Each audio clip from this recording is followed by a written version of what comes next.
Hello, lovely viewers. You are most welcome to our channel Poetry Online. In this video, we shall be presenting to you the major characters of the play The Blinkards by Kobina Sekyi. Kindly subscribe to our channel and press the bell icon to get updates on all our new videos. Once again, let us assure you of a very interesting discussion. Get ready for this lesson. Characterization is the method an author uses to acquaint the readers with his or her characters. It is the creation of imaginary persons so that they exist for the reader. Characters are therefore a dramatist's primary images of human nature. In this particular exercise, consideration is given, first, to how the playwright has explicitly presented each character through detailed description. Second, the characters' actions and inactions that call for the deduction of their particular qualities. Third, the characters' inner thoughts and feelings. And fourth, the opinions and reactions of the characters towards one another. These are complemented with their general roles to the dramatic actions.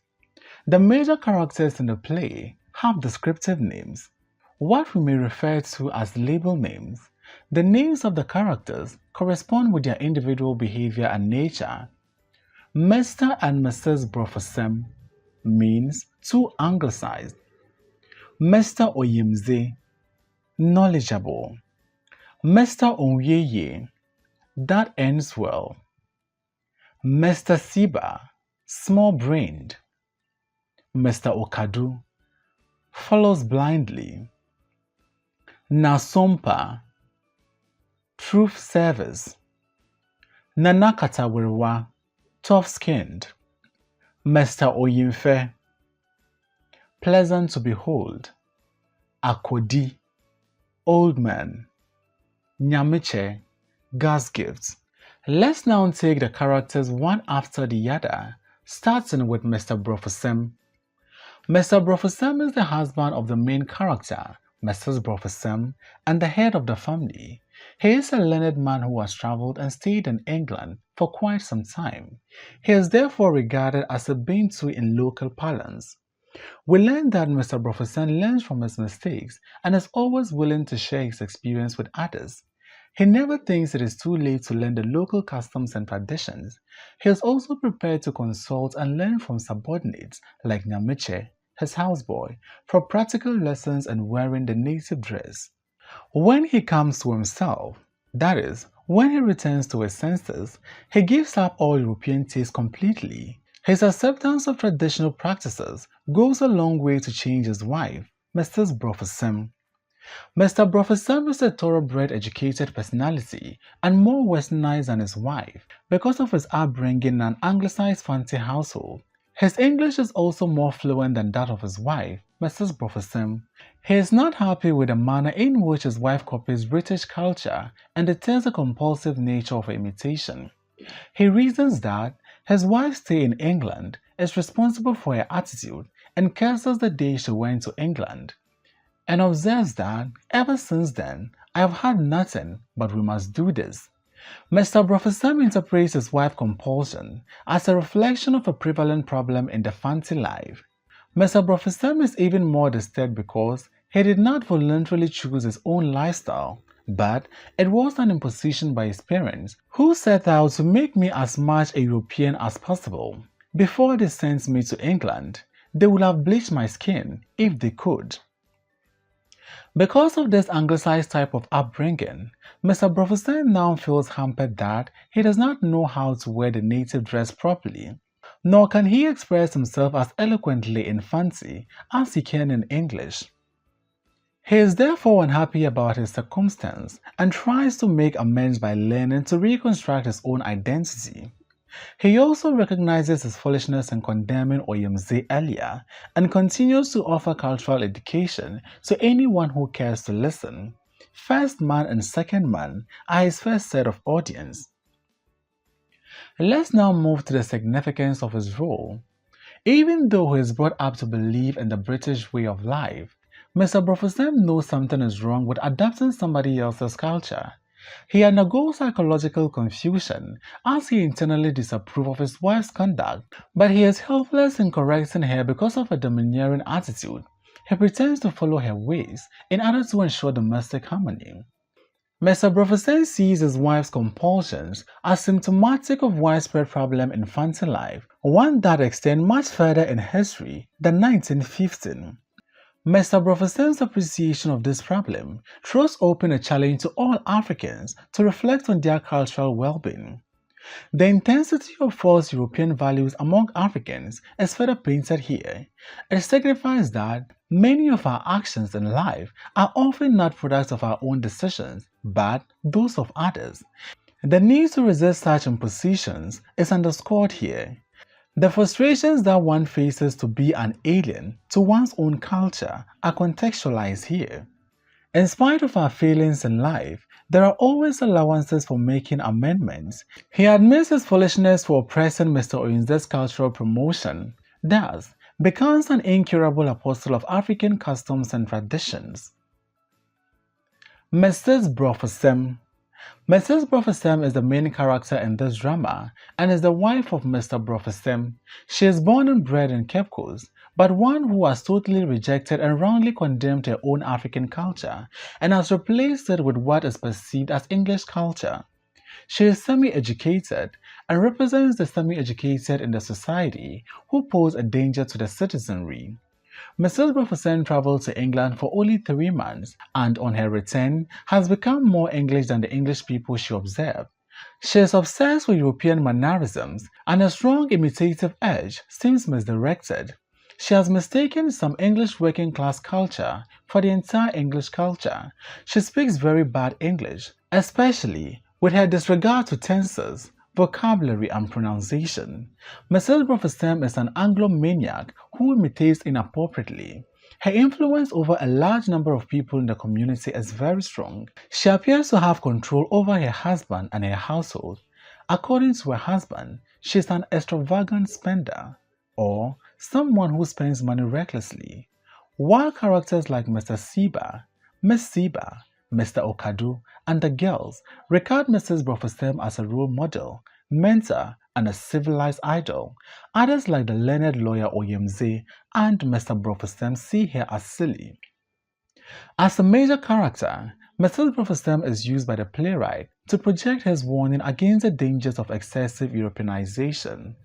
In fact, she is responsible for the trouble suffered by Miss Siba, that is, pregnancy, bigamy, and a court case. She also comes to herself in the final moments of the play and gives up European manners and recognizes the good in the African culture.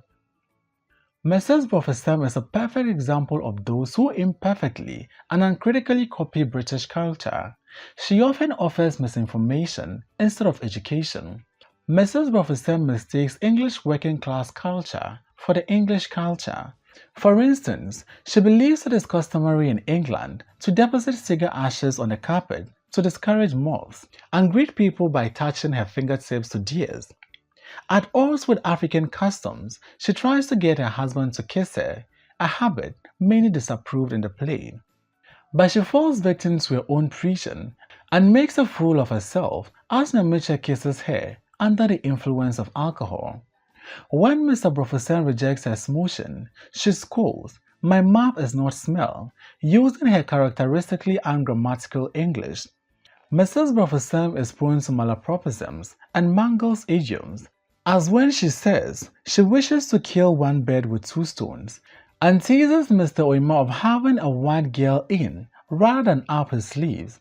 She raises disciples of young ladies to whom she presents a treatise on what her own conception of civilization is all about. For her, to live a simple life is to be uncivilized. A returnee from England has an obligation to transform her society after the English way. To dominate one's husband, as customary in England, is to be civilized. To socialize around without attending to domestic duties as housewife is to be civil. She reverses jeer when some of the English ideals begin to crumble right in the face. The triumph of the traditional marriage rite over the church wedding and Nyamiche's case attempts on her makes her fall disgracefully on the floor. Let's now discuss the significance of her role. Mrs. Brofesen is used by the playwright to demonstrate the dangerous misunderstanding that could occur when foreign culture, is adapted without deep learning. People like her can make a caricature of a race that has lost touch with its own cultural norms and goes about a foreign culture in a laughable manner. Human development and progress can hardly be achieved this way. Practical ridicules that one tends to face for indulging in a cultural practice that is blatantly alien are emphasized here. Avoidable errors will abound because of lack of understanding. The irony is that, as these errors are committed, Mrs. Brofesem and her likes have no capacity of identifying them and making amends because they are half-baked. What constitute indices of civilization to the foreign copycats in the play are highlighted and sharply contrasted against the African values founded in order society, industry, and family cohesion. With Mrs. Brofesem's idea of civilization, our society will be lawless, full of idle hands and social disorder. There is wisdom in reversal of beliefs when contradiction becomes obvious. It is therefore instructive that Mrs. Brofesem, a staunch adherent of foreign ideals, can come down from a high horse to appreciate her African culture. These foreign ideas have no firm roots in Africa. They are only decorative and can easily be dissolved. Lawyer Oyemze. Mr. Oyemze is a lawyer by profession. He is well learned and has a lot of experience. He has lived and studied in England and is therefore referred to as Bintu.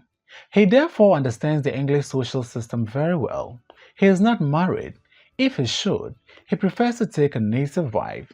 Mr. Oyemze combines wearing European and native dresses at the appropriate times. He is a social hybrid in nature, born to a black race and brought up in the white race. He has a lot of respect for the indigenous law. He speaks both Fanti and English languages very well. He communicates effectively with all manner of persons, that is, houseboy, the parson, illiterate, and semi-educated in the society. For instance, he speaks pidgin with his houseboy. Mr. Oyemze is hospitable and accommodating when he receives and relates with all people.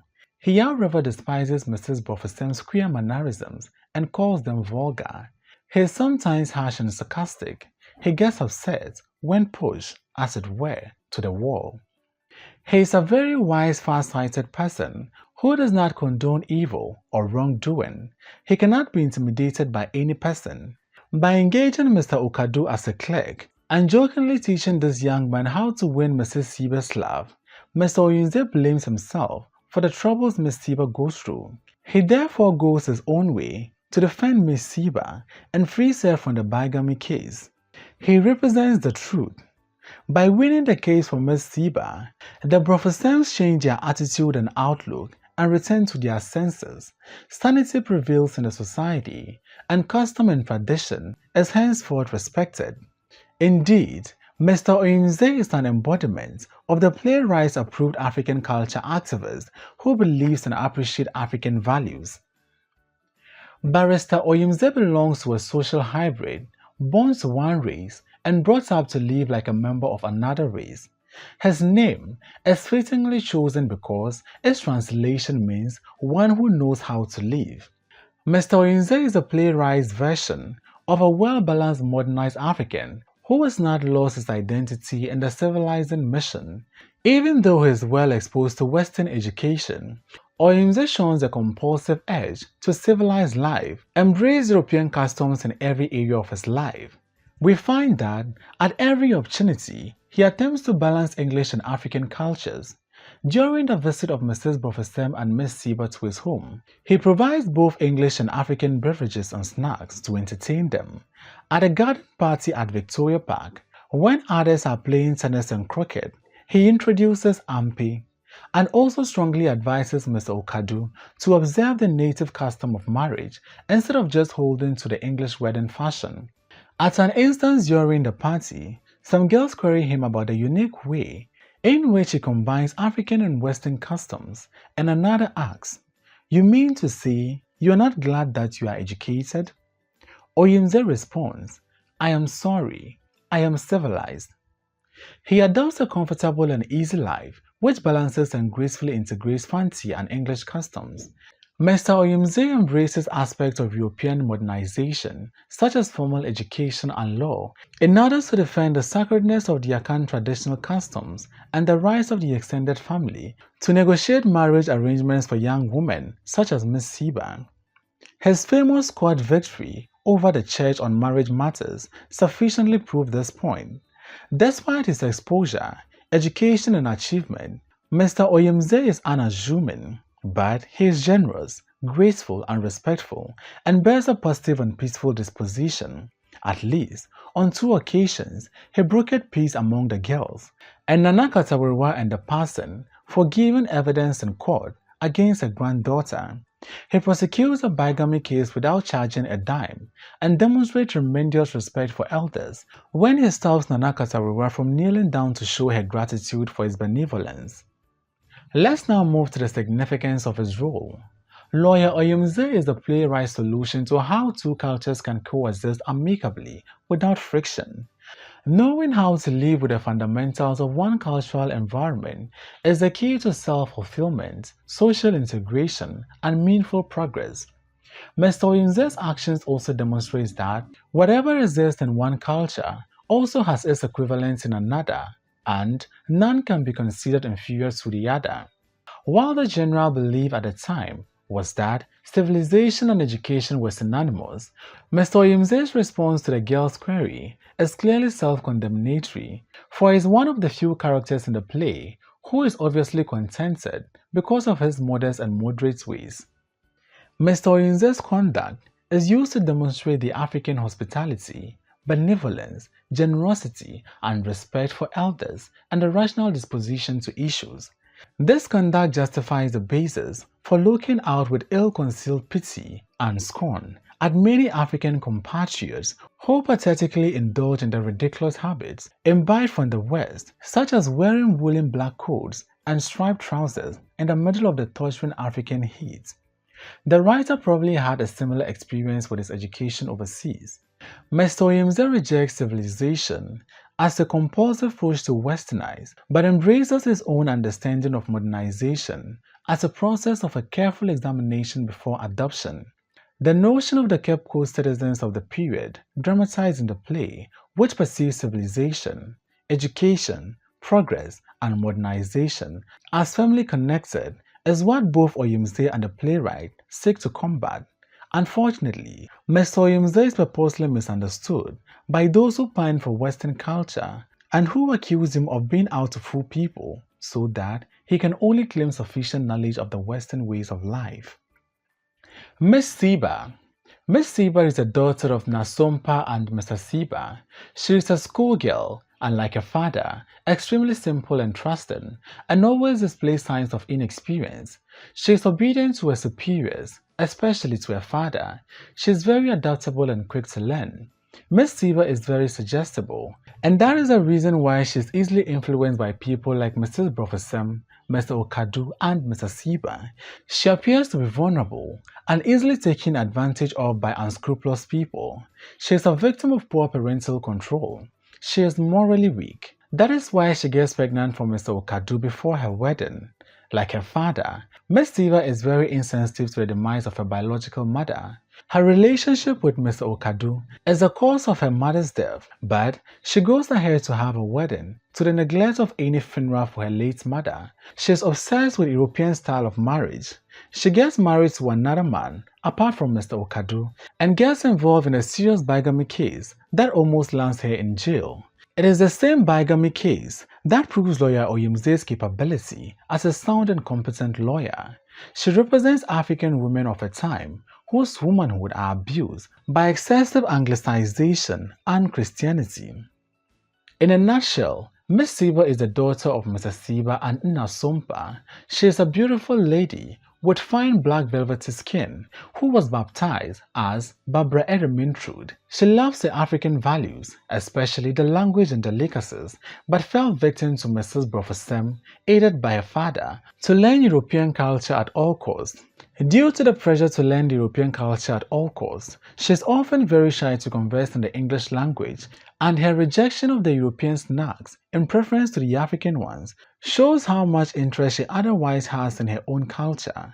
The African marriage engagement she negotiated with Mr. Okadu, her 3 months pregnancy outside wedlock, and a failure to observe her mother's funeral all add up to position her as an unlikable character and destroys her good name.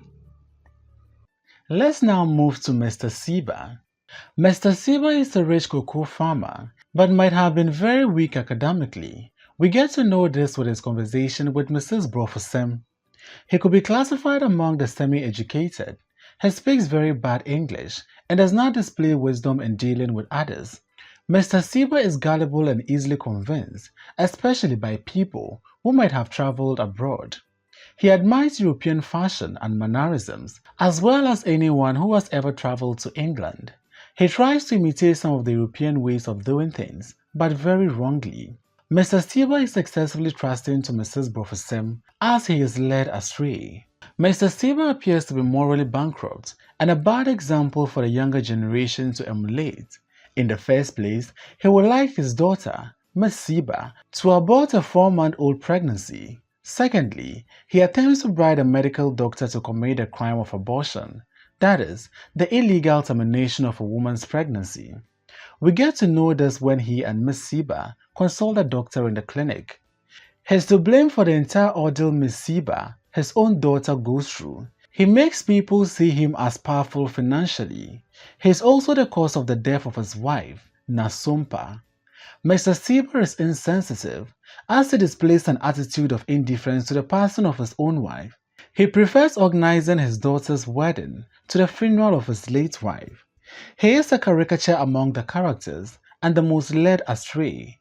It is he, and not his wife, who returns to his senses in the final analysis. Mr. Siba is a cocoa merchant who hackers after English things and is fond of using big English words, believing that imbibing English ways wholesale is a path of civilization. He enrolls his daughter, Miss Siba, in Mrs. Brofosem's School of Enlightenment on English culture. His belief that he can fix anything with money is his greatest misjudgment, as he could not use his money to save his daughter's marriage and also stop her arrest and prosecution in the law courts. But thanks to Barrister Oyimze, who defended her free of charge, which led to her being discharged and acquitted of all allegations leveled against her. Worried that his image and name may be jeopardized, he offers money to Dr. Onweye to abort his daughter's illicit pregnancy, but it is turned down. Mr. Siba is also a beast with violent tendencies. Twice, he put up such attitude against Mr. Okadu. He is largely responsible for his wife's death because of his support for the erosion of African marriage rights that shook her to death. Mr. Siba is therefore a man of ill omen, who is so deluded by his craze for Western culture that he cannot even mourn the death of his wife, as Akan tradition demands. Instead, he proceeds with his daughter's church wedding. Mr. Okadu. Mr. Okadu is a young clerk who worked in the Chutney store. He has been sacked for insulting his boss. He seeks for new employment as a clerk in Mr. Oyimze's office. Interestingly, Okadu does not want to take any money for the services he will render. He aspires to win Miss Siba's love, and so needs a kind of training from Mr. Okadu that will qualify him to achieve that.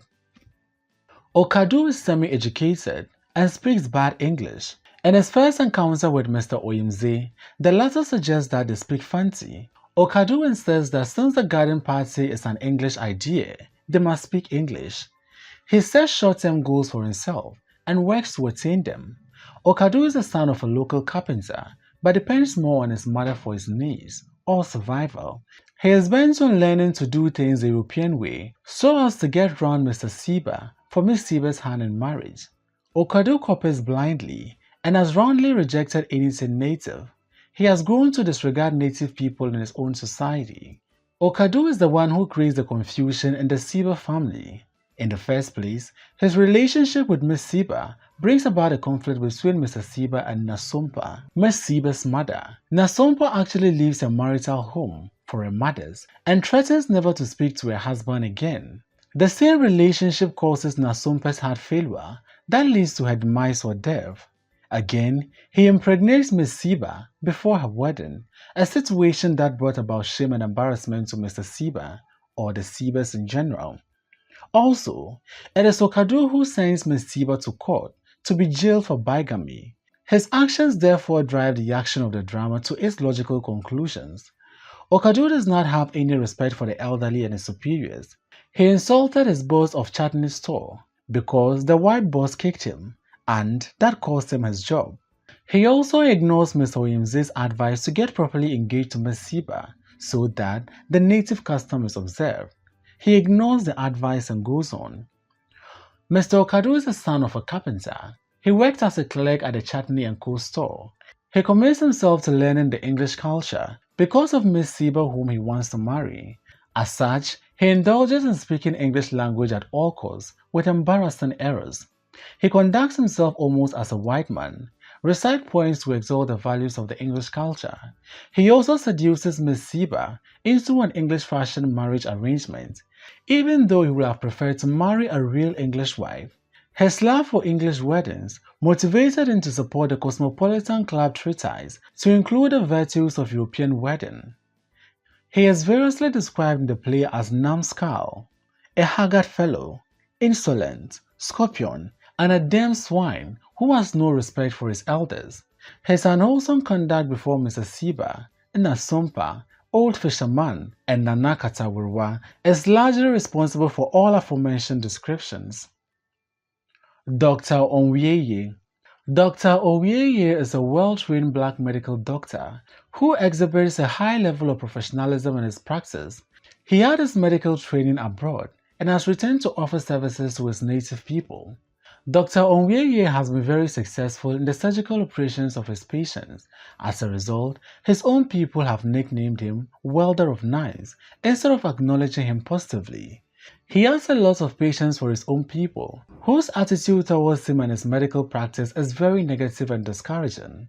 Despite the kind of disrespect he experiences from his own native people, Dr. Onweye is able to spring into action and move on. He is hard-working. Even when the patients refuse to come in to him, he towers for them.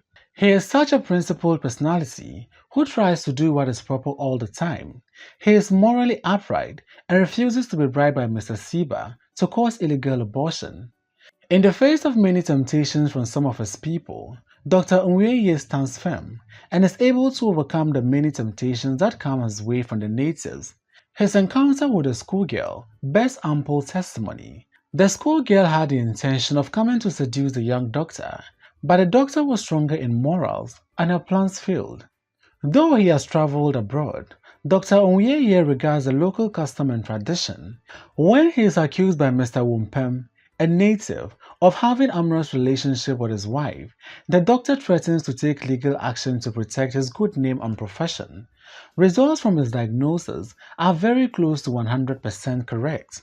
He is prompt to respond to emergency calls and situations. He proves Ms. Siba's 4-month pregnancy and pronounces Nasompa, Mr. Siba's wife, dead due to heart failure. Dr. Onweye represents the many African professionals who work very hard and faithful but receive little acknowledgement or recognition and respect in return. Dr. Onweye is called the Ripper because of his successful medical operations and exploits. He goes through credibility and moral trial and survives. For example, one Mr. Wumpem accuses him of adultery and seduction of his wife, which turns out to be a mere false suspicion. He is also a victim of an immoral setup by Mr. Sehun, who uses a schoolgirl to seduce him, but which he discovers through good sense of premonition and correct reading of the situation. In all these efforts to tarnish the image of Dr. Onweye, Dr. Onweye demonstrates large-heartedness by forgiving Mr. Wumpem for wrong accusation and pardons the schoolgirl that tries to set him up. He also forgives Kwesi for entering his operation room and tampering with his medical equipment, despite several previous warnings not to do so. All of this position the doctor as a morally upright personality, a core professional who keeps the medical records of his patients secret, one who acts within the medical guidelines. Nyameche. Nyameche is a servant or house help to Mr. and Mrs. Brofesem. He keeps the house, that is, tidies up the place, announces and ushers in visitors to his betters. He is at the beck and call of the couple. That is what he does to earn some income for himself. He is a mature young man and therefore knows the difference between what is good and what is bad. Mr. Brofesen refers to him as a fancy among fancies. When he comes to see that, the sitting room is almost messed up with cigar ashes and dry leaves in the pages of a book, he is quick to clear the mess and tidy up the place. This provoked Mrs. Brofesen to expose her blind importation of European practices. A well-behaved servant, he is loyal to his betters and has always comported himself, even when he is exposed to constant surprises of Mrs. Brofesen's alien practices. Mr. Brofesen testifies to this. Mr. Brofesen says, Nyamiche, go and wait in my office. Exit Nyamiche. Compose yourself, Daki. He didn't know what he was doing. I have always known him to be a most well-behaved servant. I shall punish him severely for his lapse, all the same. His change in behavior, therefore, is the result of peer pressure or external influence. For instance, he gets drunk, perhaps for the first time, from the drinks provided to him by his own brother, who is a clerk elsewhere. Nyamiche might have taken too much of the drink and is almost out of his senses. Let's now discuss the members of the Cosmopolitan Club. The members of the Cosmopolitan Club are a group of young Cape Coasters who have had some formal education.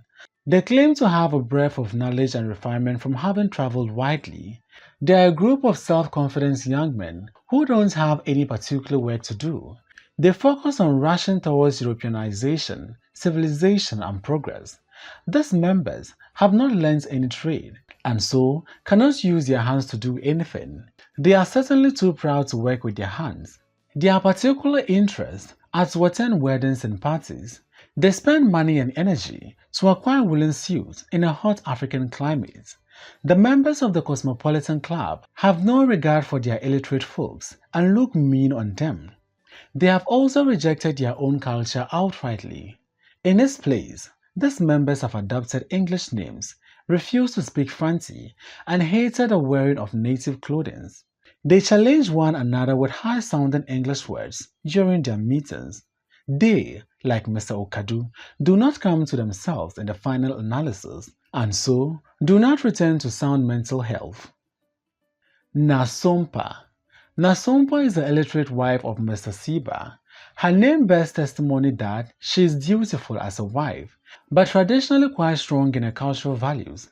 She rejects her daughter's marriage to Mr. Okadu on the basis of the right thing not being done. She leaves her matrimonial home in protest and attacks Mr. Okadu physically in Mr. Oyinze's house, resulting in a heart failure and death. She represents a few strong Africans who lay down their life in defense of the African traditional values. She is prepared to sacrifice her marriage for the right customs and traditions to be observed. She is the beloved daughter of Nana Katawirwa, who is courteous and receptive, and protective of tradition too. She is beautiful and tender-hearted, with a humble soul. She takes a protest against the wedding of her daughter, Miss Siba, to Okadu, to Oyimze's office, whom she believes colluded with Mr. Okadu. She dies defending her culture and traditions. Nana Katawirwa. As the name suggests, she is a strong believer in traditional religious beliefs and customs. She storms the scene of the wedding reception, demonstrates a strength of character by challenging Siba's attitude and behavior when the latter ignores the rights of his recently dead wife and sat at his daughter's wedding. She condemns all those gathered there as being drunk. When she is interrupted by some of the guests and Okadu, she attacks them with slaps before dragging her granddaughter away. To pursue her agenda of observing custom and tradition, she marries her granddaughter off to another man under native custom, a move that results in her being dragged to court. But lawyer Oyimze defends her and her granddaughter successfully to win the case in court. She shows her gratitude to lawyer Oyimze when she, in the company of some family members, goes to thank him along with Mrs. Siba and her granddaughter. Her strength of character as a traditionalist is again demonstrated when she confronts the person and condemns him as ungodly as she refuses to be put down by the person. When the person considers her a pagan and a heathen, she retorts, "Does your religion teach you to hate your neighbor's child?" The pastor replies, every Christian should detest heathens. Heathens are the enemies of God. Nana Kataburiwa replies by saying, on the contrary, it is the heathen who is a child of God. Those who are satisfied with their custom, they, it is, who are pleasing in the eyes of God. It was not from Europe that we learned to know the nature of God. We worshiped God before the white man came here. She spews out condemnation and insult as her granddaughter is arrested and dragged to court. Nana Kasawiriwa is a defender of traditional values to the core and makes no pretense about it. In a quest to redeem her granddaughter, Miss Siba, from Mr. Okado's irritating marital clause, he becomes rude to her and she, in return, slaps him in the face. She considers an English wedding barbarous and is not in line with the traditional wedding process. Her principal stand on this matter causes her to be labeled savage woman by members of the Cosmopolitan Club. Mr. Okado and the church take her and her granddaughter to court on a case of bigamy, but they triumph over the church in court. A woman who knows the value of gratitude leads her family members to come and show appreciation to Mr. Oyimze for defending them free of charge in the court. Lastly, let us discuss the character of the parson. The parson, a minister of the gospel, is described by Half Crown as God's jujuman. The reason is perhaps, as a minister, he performs miracles through prayers. The parson comes to condemn lawyer Oyimze for defending and winning the case against Nana Katawiriwa and Miss Siba. He threatens, insults, and curses the lawyer with misquotations from the Bible amidst references to the fall of King Nebuchadnezzar of Babylon. He considers traditionalists such as Nana Katawiriwa as pagans and heathens with whom he does not mingle or communicate. I will not meddle with the affairs of heathens. The parson seems to base his religious principles on Paul's letters or epistles to the Corinthians, the import of which is produced below. And what agreement has the temple of God with idols? Wherefore comes out from among them, and be ye separate, serve the Lord, and touch not the unclean thing, and I will receive you. However, he runs contrary to the theme of Kobina Sekyi's play, which is that the practices of the customs and traditions of a people do not necessarily constitute darkness or render the people ungodly in the eyes of the Lord. This is reflected in Nana Katawiriwa's response to the pastor in the following words. On the contrary, it is the heathen who is the child of God. Those who are satisfied with their custom, they, it is, who are pleasing in the eyes of God. It is not from Europe that we learn to know the nature of God. We worship God before the white man came here. The pastor represents a religious establishment, godly churches, which in the eyes of lawyer Oyimze has had the effort of breaking up and destroying the foundation of our simple morality. It is important to note that whereas lawyer Oyimze is not condemning all of Christianity, he is of a strong conviction that some of them, half educated and not well versed in the scriptures, do mislead their congregation. For example, when the minister of the gospel declared that every Christian should detest heathens, heathens are enemies of God, lawyer Oyimze is a lawyer, a child of Satan, then one has cause to worry. Again, he says, anyone who wants to get out of a marriage celebrated in church should be put in a prison. Anyone who thinks such marriages are void is a sinner. He is aptly described by lawyer Oyimze as having too much soul and too little soul in his composition, obviously in reference to the conversion of Saul, who persecuted Christians, to Paul, an apostle of Christ. Thanks for watching this video. Please don't forget to like, comment, subscribe, and share this video.